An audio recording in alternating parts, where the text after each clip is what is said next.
नमस्कार, मैं हूं आलोक मेहता। एडिटर्स में आपका स्वागत है। हमारा अनुरोध है कि आप एडिटर्स देखें, लाइक करें, सब्सक्राइब करें, मित्रों को, ग्रुप्स को फॉरवर्ड करें और विशेष रूप से मित्रों से भी आग्रह करें कि वे भी सब्सक्राइब करें ताकि अधिकाधिक दर्शकों तक हम पहुंच सके, हमारी बात पहुंचा सके और उनकी राय, उनकी बात भी हम तक पहुंच सके। लोकतंत्र की महाविजय। महाराष्ट्र में विधानसभा के चुनाव हुए और इसीलिए महाविजय इसलिए कहना चाहिए कि एक इतिहास का एक नया अध्याय महाराष्ट्र में लिखा जा रहा है। वैसे बहुत चुनाव होते रहे 75 वर्षों में, चुनाव ही चुनाव। भारत में तो अभी एक देश एक चुनाव वाला अभी पूरा पास नहीं हुआ है, इसलिए ये कह सकते हैं कि वो फिर भी ऐसा विधेयक जल्दी आए। लेकिन जिस तरह से महाराष्ट्र में आप कह सकते हैं भारतीय जनता पार्टी की विजय ही क्या महाविजय है। जी हाँ, भारतीय जनता पार्टी तो दावा कर सकती है कि महाराष्ट्र में इतनी बड़ी संख्या में हम आए, लेकिन मैं इसलिए मानता हूं कि लोकतंत्र, जहां संविधान के निर्माता डॉक्टर भीमराव अंबेडकर या उससे भी पहले, जैसे भारतीय जनता पार्टी नहीं, पूरे भारत में और पूरे विश्व में माना जाएगा कि छत्रपति शिवाजी की भूमि।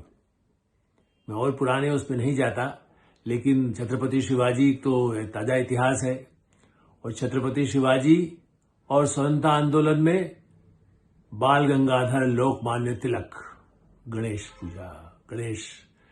आप ये देखिए कि किसी तरह से ये जो सांस्कृतिक भूमि रही, और इसमें फिर उसके बाद मैंने इसलिए कहा कि यूं तो अनगिनत वहां पर हमारे स्वतंत्रता सेनानी भी रहे और स्वतंत्रता के बाद भी बड़ी भूमिका निभाने वाले महान पुरुष रहे हैं, लेकिन ये मानना होगा कि उस भूमि में जहां पर सावरकर को हमेशा प्रणाम किया जाता है, अंबेडकर को प्रणाम किया जाता है, तिलक को प्रणाम किया जाता है, शिवाजी को प्रणाम किया जाता है, तो आप ये देखिए कि सभी वर्गों का, समाज के सभी क्षेत्रों का, और इसलिए मैं उन नाम नहीं ले रहा हूं कि भाई और कौन कौन रहे, सब नाम आप तो इसके लिए इतिहास पढ़ाने की जरूरत नहीं है, लेकिन उसी तरह का स्वरूप सामने आया है विधानसभा में।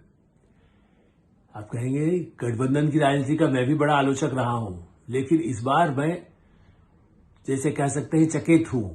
और वर्षों से चूंकि पत्रकारिता में हूं तो मैंने कई गठबंधन देखे। 67 में तो उतना नहीं था, लेकिन हाँ, छात्र जीवन में था, तब भी समझते थे कि सभी सरकारें आई। लेकिन उसके बाद 77 से लेके और अब तक राज्यों में भी है ही, महाराष्ट्र में भी रही है, कितनी बार जोड़ तोड़ हुई है। लेकिन इस बार अद्भुत, जिसको कह सकते हैं धर्मनिरपेक्ष कहना, तो वो चूंकि वो संविधान में पंथ निरपेक्ष शब्द है, उस दृष्टि से आप देखें तो भारतीय जनता पार्टी, प्रधानमंत्री नरेंद्र मोदी और गृह मंत्री अमित शाह का नेतृत्व, और जिस तरह से आप ये देखिए कि देवेंद्र फडणवीस, सचमुच में उनका तो लोगों ने जो उनको सिर पर उठाया है, एक उस तरह के नेता जिस तरह से उभर करके आए, संघर्ष और जो कहा जाए उनको, इतना राष्ट्रीय स्वयंसेवक संघ, ये भी याद दिलाने की आवश्यकता नहीं है कि महाराष्ट्र राष्ट्रीय स्वयंसेवक संघ का भी जन्मस्थली, जन्म प्रदेश है नागपुर। और नागपुर विदर्भ में मैं ही सवाल पूछा करता था भारतीय जनता पार्टी के जनसंघ के नेताओं से कि भाई क्या बात है, संघ वहां पर स्थापित हुआ और उसके बाद भी वहां पर तो कांग्रेस पार्टी कई चुनाव क्षेत्रों में जीतती है, आज भी जीतती रही है। उस विदर्भ, उस नागपुर क्षेत्र में मराठवाड़ा, और किसानों पर इतनी चर्चा होती है कि किसानों पर बड़ा बोले कि छोटे किसानों का दर्द, जो बड़े चैनल के बड़े बड़े संपादक हैं या पत्रकार हैं या नेता श्रीमान राहुल गांधी, जो बड़ा ही टूरिस्ट की तरह से घूमते हैं, गांव में कहीं अपना रुक जाते हैं, जंगल खड़े हो जाते हैं, वाटर बॉटल जो अपनी कहीं से लाई हुई इम्पोर्टेड वो पानी पीने लगते हैं, और फिर कभी किसी के पास बैठने की कोशिश करते हैं। अब उनको ये पता नहीं चला कि छोटे किसान, उनका चूंकि आयोजक तो उनके कौन होते हैं, जो करोड़पति है, सब बड़े बड़े अमीर लोग, जो किसान समृद्ध या उनके दलाल, इसलिए उन्हें पता ही नहीं चला कि पार्टी की पूरी जमीन नहीं, पूरी जमीन उनकी खुद रही है और वही किसान उनकी जमीन खोद रहे हैं। महिलाएं, आप याद करें किस तरह से महिलाओं का स्वतंत्रता आंदोलन में भूमिका रही है। ज्योतिबा फूले का नाम याद भी प्रधानमंत्री नरेंद्र मोदी ने फिर याद दिलाया।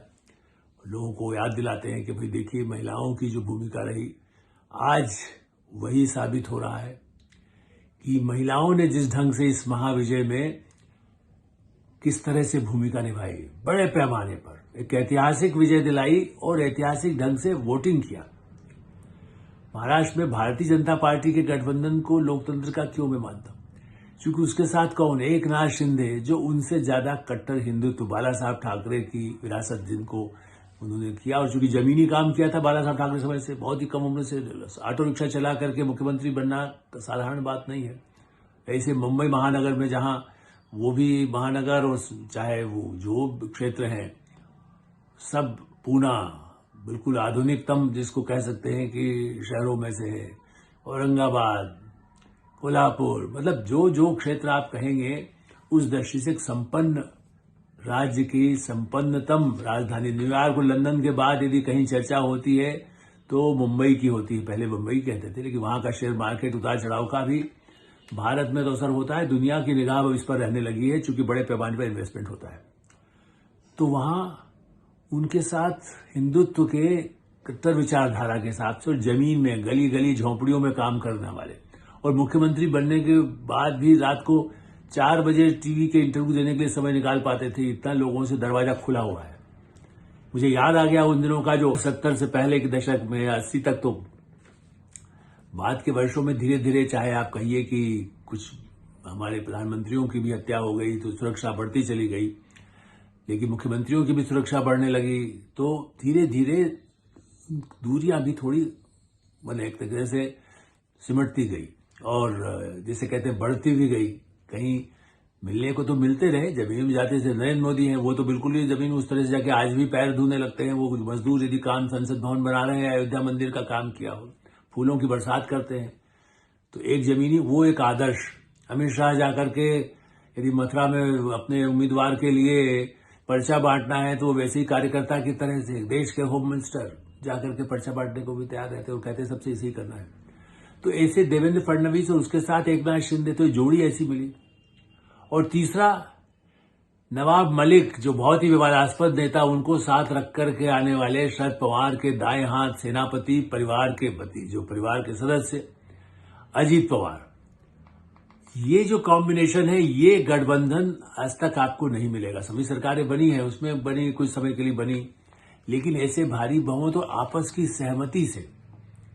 क्योंकि मैंने देखा 77 में कैसे 10 दिन तक जगजीवन राम और चरण सिंह के बीच में कौन प्रधानमंत्री बने, और उसके बाद भी चलता रहा। जितनी सभी शरद पवार ने तो विश्व का रिकॉर्ड, मैं पहले कह चुका, इसे रिपीट नहीं करूंगा। 69-70 से जब से वो राजनीति में आए, उन्होंने जहां उनको बहुत ही युवा काल में आ गए थे, मुख्यमंत्री 37 साल में बन गए, लेकिन उन्होंने हर बार खेमे बदले, तो उन्होंने तो हर सारी तरह के संवित सरकारों के साथ या संवित किसी भी पार्टी के साथ समझौते किए।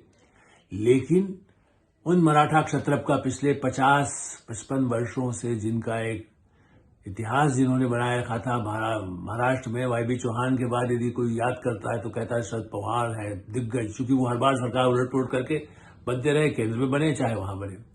इस बार उनका जिस पार्टी को उन्होंने स्थापित किया था, वो असली अजीत पवार के खाते में, चूंकि लोग उनके साथ चले गए, जनता ने भारी बहुमत उनको दे दिया। मैंने जितनी सीटों पर वो लड़े, उस हिसाब से अपेक्षा लोग नहीं कर रहे थे कि वो इतनी सीटें लेकर के अजीत पवार आ जाएंगे। इससे आप अंदाज लगाइए कि क्या जोरदार ये लोकतंत्र है, जिसमें आपस की पूरी सहमति से चुनाव लड़े तीनों, एक दूसरे को हराने के लिए नहीं हो, घर घर जाकर के काम करने की। 60,000 सभाएं भारतीय जनता पार्टी और राष्ट्रीय स्वयंसेवक संघ के कार्यकर्ताओं ने, छोटी छोटी उपकर सभाएं, वो बड़ी सभाएं तो ठीक है, प्रधानमंत्री ने 10 की हो और राहुल गांधी ने 5 की हो, 7 की हो, वो नहीं है। वो बड़ी सभा तो जिसे कह सकते हैं उनमें उत्साह होता है, उनका नाम है या उनकी पार्टी के लोग हैं, दूसरे समर्थक हैं। राहुल गांधी के तो कुछ ज्यादा उनके लिए तो होता नहीं है, कुछ तो उनको लाया जाता है। प्रधानमंत्री नरेंद्र मोदी की महिलाएं ऐसे उमड़ती हैं, बिल्कुल दूर दूर गांव से चली आती हैं उनको सुनने के लिए। तो उनकी सभाओं में जो हजारों लाखों की भीड़ होती थी, वो चुनावी सभा में, हम हमेशा कहता रहा हूं, अटल जी की सभाओं में जिस समय में 71 के इलेक्शन को मैंने देखा, 72 या 77, उसके बाद आप 84-85 के जो इलेक्शन हैं उनमें देखा है। लेकिन भीड़ के बाद पता चला 2 ही सीटें आई, कभी पंचायत जीते। उसके बाद तो वाजपेयी जी की नेतृत्व में भी पार्टी ने सत्ता में आई 99 के बाद, गठबंधन। लेकिन जिस तरह से प्रधानमंत्री नरेंद्र मोदी की योजनाएं महिलाओं के लिए, आत्मनिर्भरता के लिए, उनके गैस के लिए, उनकी सड़क के लिए, उनके शौचालय के लिए, उनके मकान के लिए, उनको अपने शिक्षा के लिए, उनके स्वास्थ्य के लिए आयुष्मान योजना का, मैंने जिसका गिना है, लखपति दीदी का एक दायरा चला, आप करोड़पति दीदी बनाने में लगे हो। तो वो हजारों जहां जाए दिल्ली मुंबई में, जो लखपति दीदी जो अपना स्टॉल लगाती हैं तो उनमें गौरव लगता है, वो लिखा होता है, उनमें टैग लगा हुआ है लखपति दीदी। और उसके बाद बालिका अनुग्रह, जो नई नई योजनाएं, लाड़की, हमारे यहाँ लाडली जो कहते हैं उसको लाड़की कहते हैं, मोदी मध्य प्रदेश में भी, गुजरात में, महाराष्ट्र में, तो लाड़की बहन योजनाएं बना दी। ये सही है कि वो तो मध्य प्रदेश में शिवराज सिंह चौहान ने भी उस किया, प्रधानमंत्री नरेंद्र मोदी तो इसी तरह से, लड़कियों की शिक्षा तो उनका सबसे बड़ा मुद्दा है, स्वास्थ्य सबसे बड़ा मुद्दा रहा है, पर्यावरण सबसे बड़ा मुद्दा रहा है। तो महाराष्ट्र में मलखम और कुश्ती वाला वो है। शरद पवार सोच रहे थे कबड्डी है, मैं छू करके आऊंगा और उसके बाद दूसरों को पराजित कर दूंगा, 12.5 प्लेयर आउट। वहां उल्टा हुआ। शरद पवार इस बार पाले के बीच में फंस गए। सबने मिलकर के, उनके अपने लोग, कांग्रेस तो उनका बेड़ा गर्क करने के लिए काफी थी ही। प्रधानमंत्री नरेंद्र मोदी ने बहुत सही कहा है कि कांग्रेस ने जिसका दावा चाहो परजीवी है, वो दूसरे को भी उसी तरह डुबा देती है। यदि वो बेल एक होती है परजीवी, जो यदि लग जाए तो जो पेड़ है उसी को खा जाएगी, उसके पत्ते भी खा जाएगी और वो निगल लेगी। तो कांग्रेस पार्टी का ही रूप ये हो गया। पहले कांग्रेस पार्टी एक समय में था जब लोग आते थे उसके सहारे से कि चलो हमारा भी कुछ हो जाएगा कल्याण, लेकिन कांग्रेस तो अब उन्हीं का कल्याण चाहती है। शरद पवार ने तो दिख रहा था, उन्होंने इस उम्र में भी 83 उनकी जो उम्र है उसमें भी वो मैदान में खड़े रहे। अब आप बताइए, महाराष्ट्र में खड़गे जी को कौन जानता है? मध्य प्रदेश में गांव में कौन जानता है? आदिवासी इलाकों में कौन जानता है? हाँ, एक अपवाद कह सकते हैं झारखंड में, लेकिन वो शिबू सोरेन और उनके बेटे हेमंत सोरेन की झारखंड मुक्ति मोर्चा की जय है। वहां कांग्रेस पहले जैसी स्थिति में, बहुत ही कमजोर स्थिति में अभी भी है। वो तो सहारा उनको सोरेन का नहीं हो, वहां के खजाने का ना हो, वहां के माइन से आया हुआ पैसे का ना हो, तो कैसे काम चलेगा उनका? वो तो कहते हैं मेरा तो खाता, हमारा तो बैंक खाता, जबकि बैंक एक दिन के लिए यदि उनको नहीं मिला तो वो कोई ऐसा तो नहीं है डेली वेजर हो। एक दिन के लिए, पिछले चुनाव के समय में एक दिन के लिए उनके अकाउंट को वो किया गया था, तब तक हो रहा है, बाद में फिर खुल गया। उन्होंने दुनिया भर में कहा देखिए हमारे तो बैंक सील कर देते, पूरे विश्व में चला दिया। अमेरिका जाकर के बोलने लगे मेरा बैंक बंद कर दिया था। आपको यदि 2 दिन की छुट्टी, कई बार त्योहार पर 4-4 दिन बैंक बंद होते हैं, तो आप ये तो नहीं कि मेरा दिवाला निकल गया है। लेकिन राहुल गांधी उन नेताओं में से हैं। इसलिए इस महाविजय में संविधान के जब 75 वर्ष निर्माण के हो रहे हैं, उसकी सब वर्षगांठ मनाए जा रहे, भव्य पैमाने पर इसका जो पूरा वर्ष आयोजन करने की बात है। संविधान की प्रति जरूर वो एक कोई पता नहीं कौन सी प्रति, छोटी सी एक पुस्तिका जिसको कहते हैं पॉकेट, उसमें वो पढ़ने का तो समय उसको इतनी बारीक होगा कि उसको पढ़ भी नहीं सकते। हमने तो अंदर देखा नहीं, क्योंकि वो तो अपना एक घुमाने के लिए उन्होंने वो समझ रखा था घुमाएंगे संविधान उन्हें खुद पता नहीं है कि संविधान में क्या है। और इसलिए एक उसी बात पर एक आपको थोड़ा एक सेंटेंस मैंने इस पर लिखा भी है, अंग्रेजी हिंदी दोनों अखबारों में, इसलिए उसको मैं थोड़ा सा देख करके भी आपको बताना चाहूंगा कि चुनाव में राजनीतिक दल की स्थिति क्या रही। कोट कर रहा हूं पहले मैं, फिर आपको नाम बताऊंगा। पहले आप सुनिए थोड़ा ध्यान से कि क्या कहा जा रहा है, क्या कहा गया जाता रहा है। साधारण कार्यकर्ता असहाय हैं क्योंकि उनकी पीठ पर सत्ता और प्रभावशाली दलाल सवार हैं। ये लोग जाति और धर्म के नाम पर गुटों में बटे हुए और समाज को बांटते हैं और अपने स्वार्थ सिद्ध कर रहे हैं। भ्रष्ट तौर तरीके से निहित स्वार्थी तत्वों के साथ संबंध व पाखंड से, इस तरह के प्रयासों से जो जनता के बीच में काम करने वाले कार्यकर्ता हैं और या नेता हैं, वो सब भी असहाय और दुखी होते हैं। और अनुशासन तो है ही नहीं, पार्टी बहुत ही बुरी स्थिति में पहुंची हुई है। ये बात किसने कही? ये आज के किसी नेता ने, कांग्रेस के पुराने नेता ने नहीं कही है। ये आज के कांग्रेस के आलोचक भारतीय जनता पार्टी के नेता ने नहीं कही है। ये बात उसी मुंबई के ब्रिबोन स्टेडियम एक उस समय रहा, उसको इंदिरा नगर नाम दिया गया था। जब कांग्रेस पार्टी का शताब्दी अधिवेशन हुआ 28 दिसंबर 1985, मैं वहां उपस्थित था उसी स्टेडियम में, जब वहां पर बहुत बड़ा अधिवेशन था, कांग्रेस का महाधिवेशन। उस समय राजीव गांधी सत्ता में आ गए थे, सत्ता के दलालों का नारा भी उन्होंने वही दिया था। ये जो मैंने आपको बताया, सत्ता में ऐसे दलाल आ गए हैं, प्रभावशाली दलाल सवार हो गए हैं, ये पूरा सेंटेंस जो पूरा मैंने आपको इसके पहले सुनाया, वो राजीव गांधी जी ने कहा था। राजीव गांधी तो, राहुल गांधी तो कम से कम अपने पिता की बात तो सुन लेते कि धर्म और जाति पर न बांटे, लेकिन उन्होंने क्या कहा?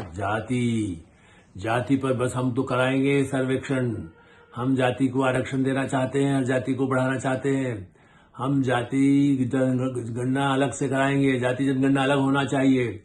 बांटे मतलब धर्म के नाम पर मुस्लिम आरक्षण देंगे, हम मुस्लिम आरक्षण दिलवाएंगे, 10% होना चाहिए। मुस्लिमों को आगे बढ़ाया जाए, मौलाना आजाद देश है। और कोई, जैसा मैं पहले भी अपने कार्यक्रम में बता चुका हूं कि संत तो सबको कहता है, सभी भारतीय हैं, जो भारत में रहते हैं वो हिंदू है, मुसलमान है, 98% तो वही है जो मूलतः भारत के हैं, वहीं जन्मे हैं, तो भारतीय हुए, वो हिंदू हुए, वो तो ये मानते हैं। ऐसे में राहुल गांधी की ये सारे कार्ड, सारे भ्रष्ट, सारे तरीके विफल हुए और उसमें शरद पवार जैसे सिंह भी उसके इस राजनीति के शिकार हो गए। भविष्य जैसा हो, संविधान की रक्षा हो, महाविजय, जनता की महाविजय, जनता का कल्याण करने के लिए जो वायदे किए गए या नहीं भी किए गए, नए उनके सपनों को साकार करें और भारत सर्वाधिक समृद्ध हो, महाराष्ट्र महान बना रहे, यही हमारी मंगल कामना है। एटोसाई में ही विराम देते हैं। आप एटोसाई देखते रहें, लाइक करें, सब्सक्राइब करें, मित्रों को, ग्रुप्स को फॉरवर्ड करें और आपकी जो राय हो उससे भी हमें अवश्य अवगत कराएं। धन्यवाद, नमस्कार।